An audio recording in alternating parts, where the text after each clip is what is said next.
नमस्कार साथियों, आप सभी कैसे हैं? उम्मीद करता हूं आप सभी पूर्ण स्वस्थ होंगे, बहुत मस्त होंगे और सभी तरह की सावधानी और जो भी प्रोटोकॉल है उसका पालन कर रहे होंगे। साथियों, वादे के अनुरूप आज हम लोगों के बीच में जालौन उत्तर प्रदेश से माननीय धीरज के बातम साहब हैं। आप इंटर कॉलेज में प्रवक्ता हैं और उस काम के अलावे सामाजिक काम और मोटिवेशनल काम भी आप करते रहते हैं।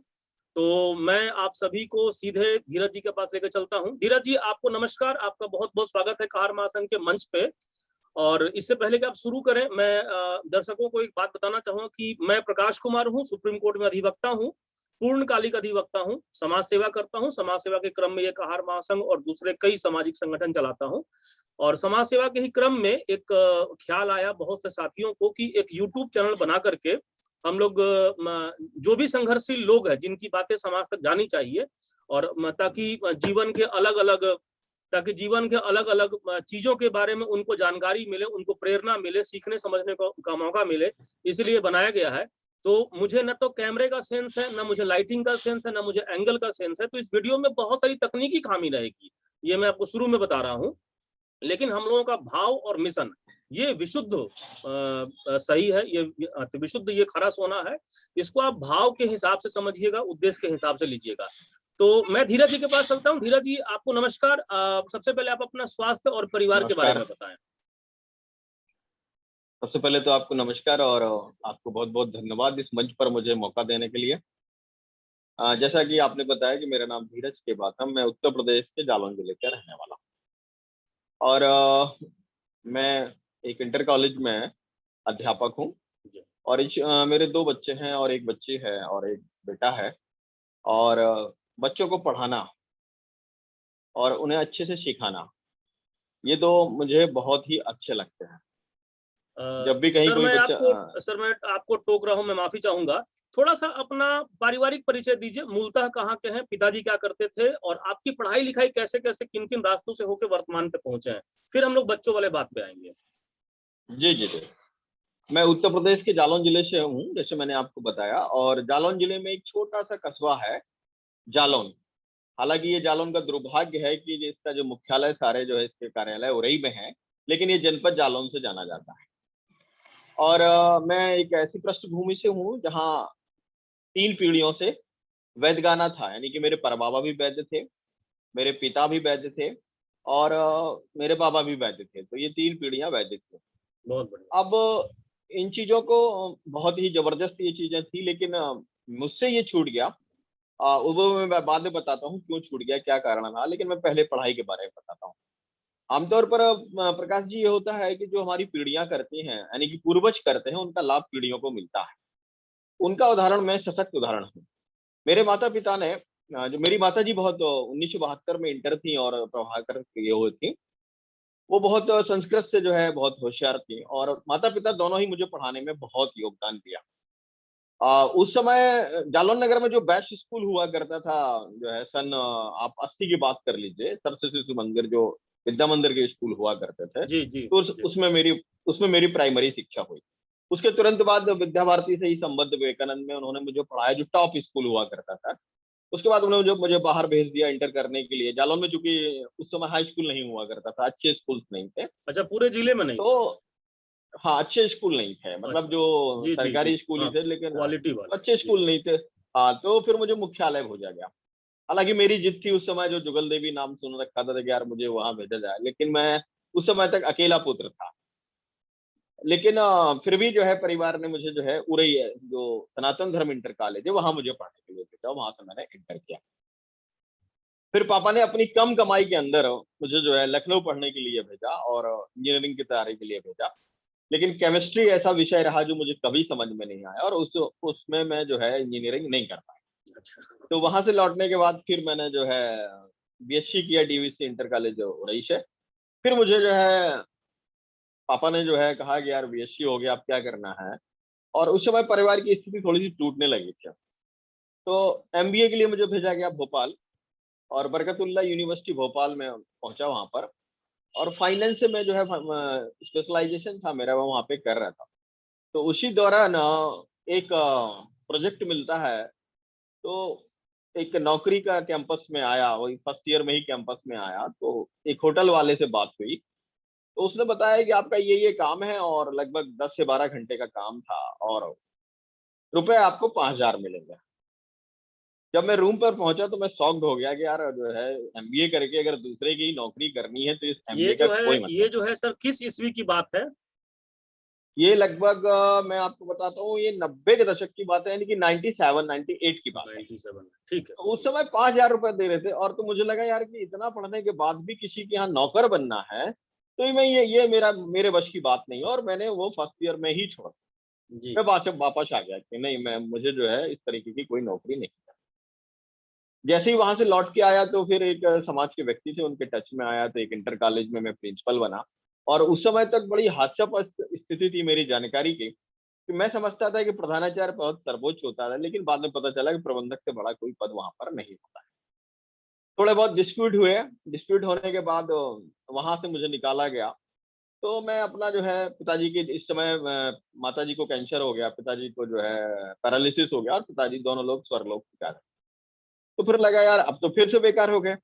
तो फिर दूसरा एक इंटर कॉलेज अपना खड़ा किया, एसबीडीएम इंटर कॉलेज। हालांकि इसमें रोल पूर्वजों का है क्योंकि जमीन उनकी थी और मेरे चाचा ने मुझे बहुत सपोर्ट किया। तो एक इंटर कॉलेज खड़ा हो गया अच्छा। और एक अच्छा खासा इंटर कॉलेज जालौन में इंटर, जिसकी 2008 में हम लोगों ने मान्यता ले ली पूरे सहयोग से। और जो है आज भी वो स्टैब्लिश है, अच्छी खासी संख्या है उसमें।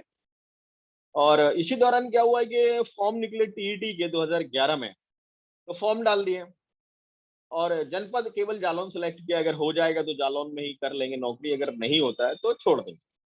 और सौभाग्य से 2011 में मुझे प्राइमरी शिक्षक बनने का मौका मिल गया और मेरा जालौन में ही मुझे सिलेक्शन हो गया। इस बीच बच्ची बड़ी हो गई, बच्ची को भी पढ़ाना शुरू कर दिया। लगभग 2018 में बच्ची जो है अपना तैयारी के लिए चली गई और मैं अपना प्राइमरी का टीचर और अपना विद्यालय देख रहा था। और केमिस्ट्री और फिजिक्स में उससे लगभग बात मेरी रोज होती रहती थी, तो थोड़ा बहुत मेरा भी जो है इसमें इंटरेक्शन हुआ। और चूंकि राजनीति मेरा बहुत इंटरेस्टिंग विषय रहा, मैं नगर महामंत्री रहा भाजपा का, लेकिन सरकारी शिक्षा में जाने के कारण वो मुझे जी, छोड़ना पड़ा और वो उसको चीज छोड़ना मुझे पड़ा। सालती रही। बिल्कुल। क्योंकि स्वभाव में ये था कि मुझे वो चाबी चाहिए जिससे हर ताला खुले। और मुझे पता है कि राजनीति के पास हर ताले की चाबी है। तो लगा यार कि अब ऐसे जो है इंटर कॉलेज में जाना है सास की सहायता प्राप्त में, जहां मैं ये अपनी इच्छा पूरी कर पाऊँ। मैंने पढ़ाई किया, फिर से लगभग मेरी एज उस समय रही होगी 44 के आसपास मेरी एज रही होगी, और मैंने किताबें उठाना शुरू कर दिया, मैंने पढ़ना शुरू कर दिया। लग देखिए कि 2020 में मेरा भी सिलेक्शन हुआ, बेटी का भी सिलेक्शन हुआ। बेटी का सितंबर में, शायद सितंबर के आसपास, अक्टूबर के आसपास सर मैं उसका आपको रिजल्ट थोड़ा आ सा गया। रोक रहा हूँ, दर्शकों मैं आपको रोकूंगा सर 2 मिनट के लिए सिर्फ। जी मीडिया पे आप आते हैं उसके पहले मैं 2 वाक्य जोड़ना चाहूंगा। आपने अपने शुरू में एक चीज कहा था कि फिजिक्स या केमिस्ट्री किसी एक विषय के बारे में आपने कहा कि जी उसको जी न जी समझ में आने के कारण आप इंजीनियर नहीं बने। तो अगर आप बिल्कुल इंजीनियर बन गए होते तो उत्तर प्रदेश को, विशेषकर जालौन को, एक इतना सफल और इतना जमीन से जुड़ा हुआ और गरीबों से मोहब्बत करने वाला शिक्षाविद कैसे मिलता? ये एक विषय जी है। दूसरा, जी जो आपने कहा कि मैंने अपने खानदान के 3 पुश्तों के वैद्य की परंपरा को तोड़ा। अब आप बिटिया जी वाले पे आ जाइए कि बिटिया में आपने उस परंपरा को फिर से पुनर्जीवित कर दिया। जी आप कंटिन्यू करें। जी जी जी। लेकिन सर मुझे कभी ये चीज साली नहीं कि मैं इंजीनियर नहीं बन पाया, क्योंकि मैं जी। नौकर बनने का आज भी विरोधी हूं। हालांकि मैं विरोधाभासी कह रहा हूँ कि मैं आज जो है नौकरी भी कर रहा हूँ, लेकिन ये सब बहुत दिन तक नहीं चलेगा। अगर बहुत जल्दी कहो मैं इसको क्विट भी कर दूं, क्योंकि मेरा तो यही रहता है कि अपना करना है, जो कुछ करना है नहीं सर, एक और अपना बात करना है, है। एक और बात है कि शिक्षक के कार्य को नौकरी मानना भी नहीं चाहिए। शिक्षक तो वो जी जी पोजीशन है, वो जगह है जहां से आप देश की पीढ़ी को पैदा करके निकालते हैं। तो वो नौकरी बिल्कुल नहीं है बिल्कुल, नो असल में, डाउट। वो तो एक सेवा कार्य है। बिल्कुल। जी। जी जी जी आप बिल्कुल कंटिन्यू जी। करें सर। हाँ, तो 2020 में बच्ची का भी हो गया और मेरा भी सिलेक्शन हो गया, तो मैं एक इंटर कॉलेज में पहुंच गया। और बच्ची इस समय बस्ती जो है मेडिकल कॉलेज है, वहां से अपना एमबीबीएस कर रही है।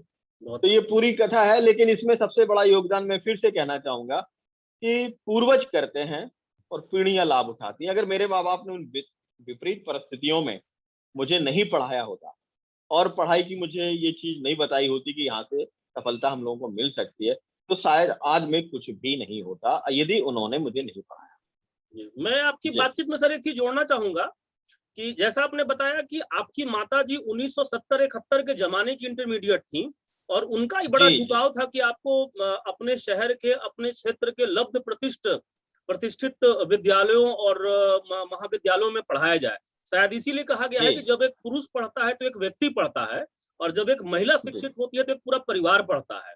इसीलिए आप बार बार नो डाउट। ओब्लाइज्ड हैं अपने परिवार के लिए कि अगर पूर्वजों ने सत्कर्म नहीं किए होते और पढ़ाई और पठन पाठन और ये सब कुछ नहीं जुड़े होते, तो आज आप जहां पर है, जी जहां आपकी बिटिया पहुंची है, शायद नहीं पहुंचती। मैं शायद लगा रहा हूँ वहां नहीं पर। पहुंचते।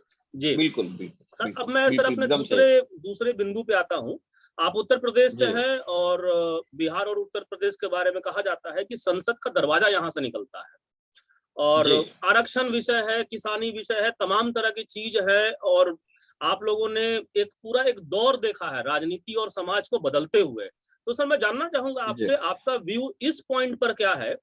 अक्सर आज की जो पीढ़ी कहती है कि हमारे पास तो लाइट नहीं है, इंटरनेट नहीं है, बड़ा मोबाइल नहीं है, बाइक नहीं है, तो हम नहीं पढ़ सकते, हम सफल नहीं हो सकते, समाज में शोषण बहुत ज्यादा है, चाहे सवर्णों के द्वारा हो, चाहे सरकार के द्वारा हो, सरकारी मशीनरी हमारे अगेंस्ट चल रही है, ओबीसी के अगेंस्ट में चल रही है, या इस तरह की जो एडवर्स बातें आती है, इसको आप कैसे देखते हैं, और आज के युवाओं को आज के परिप्रेक्ष्य में आप क्या संदेश देना चाहेंगे। जी। अगर इस चीज पूरे सिनारियो को अगर हम गौर से देखें तो निश्चित रूप से कंपटीशन तो अनफेयर है।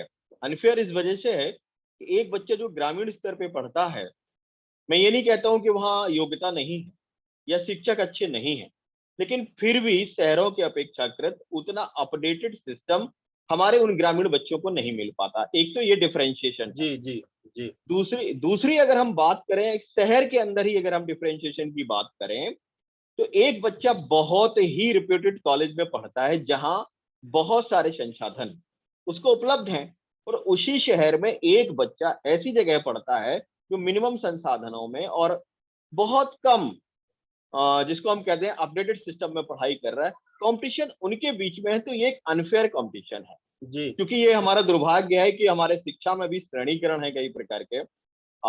एक बच्चा डीपीएस में पढ़ रहा है, दूसरा एक अननोन स्कूल में पढ़ रहा है, लेकिन फिर भी इतने सारी चीजें होने के बाद भी अगर हम देखें, मैं आपको एक उदाहरण बताता हूँ।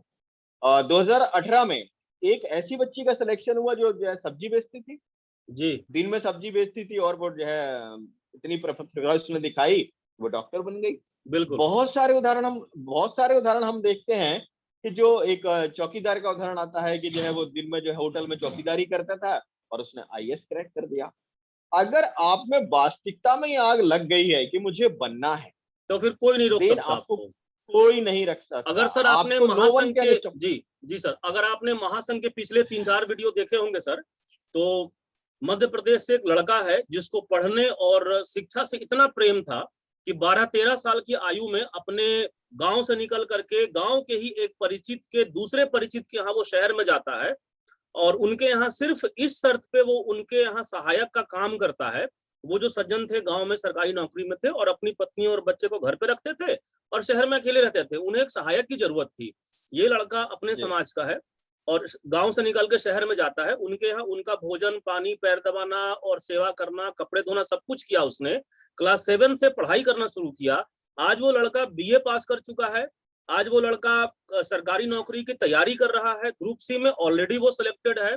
तो सर मेरा भी ये जी बड़ा दृढ़ विश्वास है कि जो आपने आग लगने वाली बात कही ना, और हम तमाम अपने महापुरुषों का हम अपना संघर्ष देखें, बाबा साहब अम्बेडकर ने क्या संघर्ष किया, शास्त्री जी आपके उत्तर प्रदेश से थे, नदी पार करके पढ़ने जाते थे, और न जाने जी इतने सर कितने उदाहरण है हमारे आसपास में कि अगर हमारे आसपास में बिजली ना हो, इंटरनेट ना हो, आरक्षण ना हो, कोई हमारा शोषण कर रहा है, तो हम सब कुछ को खत्म करके पार करके हम बिल्कुल सफल हो सकते हैं।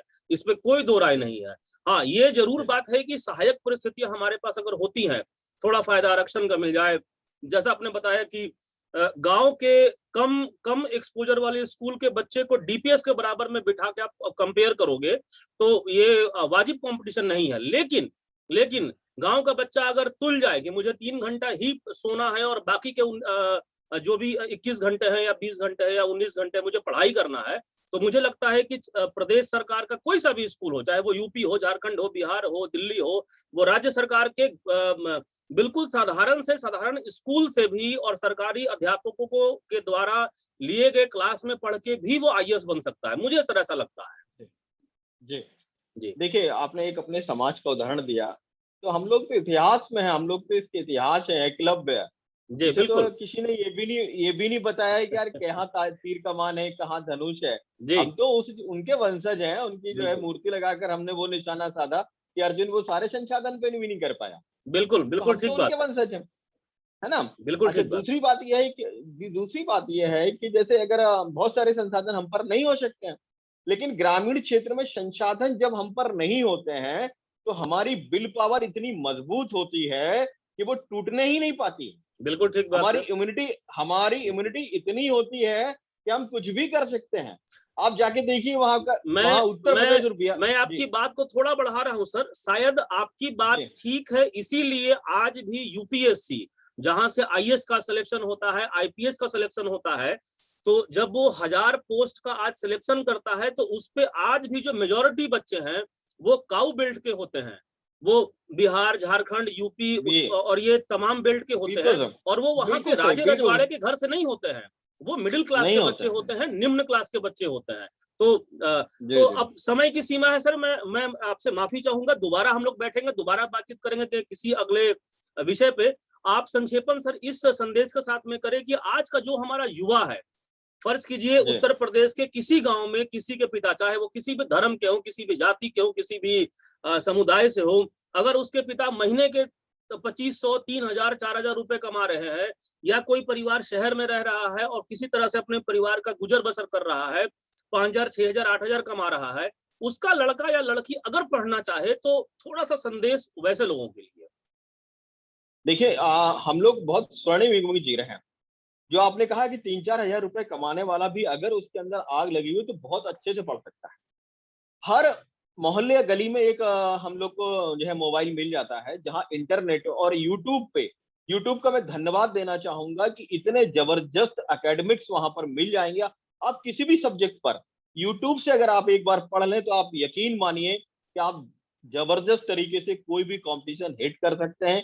इंटरनेट पे आपके एक क्लिक पर, जो आप शायद 500 रुपए के आसपास ही केवल खर्चा आता है, जी। बस आप में अपने खुद को लगन लगानी है और ये आपका 3-4 हजार रुपए की जो मैनेज है उसमें ही मैनेज हो जाएगा। बस और आपको ये बल्कि जी, जी जी जी, और बल्कि 500 रुपए का जो खर्चा है वो 84 दिन के लिए है, वो 1 महीने के लिए भी नहीं है। 84 है ना? जी, जी। अगर हम 500 तो रुपए हमारे का हम पास कोई, तो उसमें कॉलिंग भी मिलता है 84 दिन के लिए, 100 एसएमएस भी पर डे मिल रहा है, और अनलिमिटेड इंटरनेट भी मिल रहा है। तो साथियों, हम सभी को समझने की जरूरत है, आत्मसात करने की जरूरत है कि यूट्यूब सिर्फ गाना और फिल्म देखने का मंच नहीं है। यूट्यूब पर हजारों हजार कोचिंग के मटेरियल है, चाहे वो सरकारी नौकरी से संबंधित हो, चाहे वो अपने स्किल को डेवलप करने से संबंधित हो। हमारे आसपास में अगर बढ़िया स्कूल नहीं है, और हम चाहते हैं, जैसे हम बिहार, झारखंड या यूपी या किसी भी हिंदी भाषी राज्य में है, देश के किसी भी राज्य के हैं, और हम चाहते हैं कि हम वो विषय पढ़ाई करें जो दिल्ली यूनिवर्सिटी पढ़ा रहा है, जेएनयू पढ़ा रहा है, और हिंदुस्तान के बाकी जो लब्ध प्रतिष्ठित जो विश्वविद्यालय हैं वो पढ़ा रहे हैं, तो मुझे लगता है कि वो सारा का सारा मटेरियल इंटरनेट पर अवेलेबल है। आप अगर चाहें तो फिल्म और गाने में अपना डाटा पैक खर्च करने के बजाय उसको एक्सप्लोर कीजिए, आत्मसात कीजिए, मेहनत कीजिए। अगर आप जिद पे आ गए कि मुझे 12 घंटा पढ़ाई करना ही है, जैसे हम 3 टाइम खाना खाते हैं, जैसे हम सोते हैं, जैसे हम दोस्तों से बातचीत करते हैं, वैसे ही कम से कम हमारा फर्ज हर दिन 12 घंटे पढ़ाई करने का होना चाहिए। तो मेरे ख्याल से कोई भी लक्ष्य आपके लिए अधूरा या असाध्य नहीं रह सकता है। और मैं सर का बहुत बहुत धन्यवाद व्यक्त करूंगा, आपने अपने व्यस्त समय में से समय निकाला इस मंच के लिए। और सर, मैं एक कंक्लूड एक करना एक चाहूंगा बात कि कहार महासंघ के बारे में जानकारी कहाँ से मिली, इसके उद्देश्य कैसे है, और ये जिस तरह से काम कर रहा है जीवन के सभी आयामों में, उसके बारे में थोड़ा सा 2 लाइन बोल दीजिए। जी, जी, जी। आपके इस पॉइंट पर आने से पहले एक सूचना देना चाहूँगा, जो जी लोग जी भी इस बिल्कुल। चैनल को देख रहे हैं, इसको ज़रूर सब्सक्राइब करें। और उत्तर प्रदेश गवर्नमेंट ने अभी जो है मिशन अभ्युदय चलाया है, जिसमें बच्चे आप कोचिंग फ्री पढ़ सकते हैं और बहुत टैलेंटेड लोग पढ़ा रहे हैं उसको, आप जॉइन कर सकते हैं। बहुत बढ़िया, कहार बहुत महासंघ के बढ़िया। बारे जी कहार महासंघ के बारे में मैंने जो सुन रखा था उससे भी कहीं ज्यादा पाया। आमतौर पर जो संगठन होते हैं वो कहीं ना कहीं से ये प्रयास करते हैं कि हम सारी चीजों को छुपाकर और मोनार्ची यानी कि एक जी छत्र राज की हाँ तरफ बढ़े। बिल्कुल। लेकिन आपका जो तरीका है वो डेमोक्रेटिक तरीका है, लोगों को सारी बातें बताकर और सारे लोगों का सहयोग लेकर आगे बढ़ने की जो आपकी तरीका है, ये एक निश्चित रूप से महासंघ को बहुत आगे की तरफ ले जाएगा। और जितने भी साथी देख रहे हैं, अगर वो हमारे समाज से जो है जुड़े हुए हैं, तो निश्चित रूप से इस संघ को ज्वाइन करें। और क्योंकि आपको पता है कि सदियों से ये चला आ रहा है, संघे शक्ति सर्वदा। यदि हम एक साथ रहेंगे तो एक बड़ी शक्ति बनेंगे। और अगर हमारे समाज का कोई भी अच्छा व्यक्ति, खासकर प्रकाश जी जैसा व्यक्ति अगर आगे जाएगा, तो निश्चित रूप से समाज का भला होगा। चलिए एक बार सर, पुनः धन्यवाद प्रकाश जी। आपके इस शुभकामना के लिए बहुत बहुत धन्यवाद। और दिल की गहराइयों से आपको मैं व्यक्तिगत धन्यवाद दे रहा हूं कि आपने समय दिया। आपके पास समय की बहुत कमी होती है, मैं जानता हूं इस बात को। और साथियों, मैं उम्मीद करता हूं कि इस वीडियो को, जैसा मैंने बताया कि मैं पूर्णकालिक वकील हूं सुप्रीम कोर्ट में, और ये समाज सेवा करने का नशा मेरे परिवार में शुरू से ही है। इसी क्रम में यह महासंघ और दूसरे कई संगठन में चला रहा हूँ। हम सभी साथी मिलकर चला रहे हैं, मैं अकेले नहीं कर रहा हूँ। और इसी क्रम में जो है ये YouTube चैनल बनाया गया है। इसको टेक्निकली मत जज कीजिएगा कि वीडियो का साउंड कैसा है, ऑडियो कैसा है, और वीडियो कैसा है, और एंगल कैसा है, लाइटिंग कैसा है। मिशन को समझिए, संदेश को समझिए। आत्मसात करने योग्य आपको लगता है आत्मसात कीजिए, नहीं लगता है वीडियो डिलीट कर दीजिए, कोई दिक्कत नहीं है। क्योंकि हम लोगों को कुछ पाना नहीं है वापसी में, देना है समाज को। हम लोग भी आज जहां पर बिहार से निकल के दिल्ली सुप्रीम कोर्ट के वकील बने हैं, सर भी छोटे से गांव से निकल के आज प्रवक्ता हैं और बेटी को डॉक्टर बना रहे हैं, और हजारों हजार विद्यार्थियों का जीवन वो प्रतिदिन जो है प्रभावित करते हैं अपने आशीर्वचनों से। तो हम सभी लोग समाज को देने के लिए यहाँ पर जमा हुए हैं। जिनको भी लगता है कि ये काम ठीक हो रहा है, वीडियो को लाइक कीजिए, कमेंट कीजिए, शेयर कीजिए, चैनल को सब्सक्राइब कीजिए और इस मिशन से जुड़िए। आप सभी का दिन शुभ हो, आप सभी स्वस्थ रहे, आप सभी मस्त रहे। सर नमस्कार, आप सभी को धन्यवाद। सबको नमस्कार, नमस्कार, नमस्कार प्रकाश जी, धन्यवाद।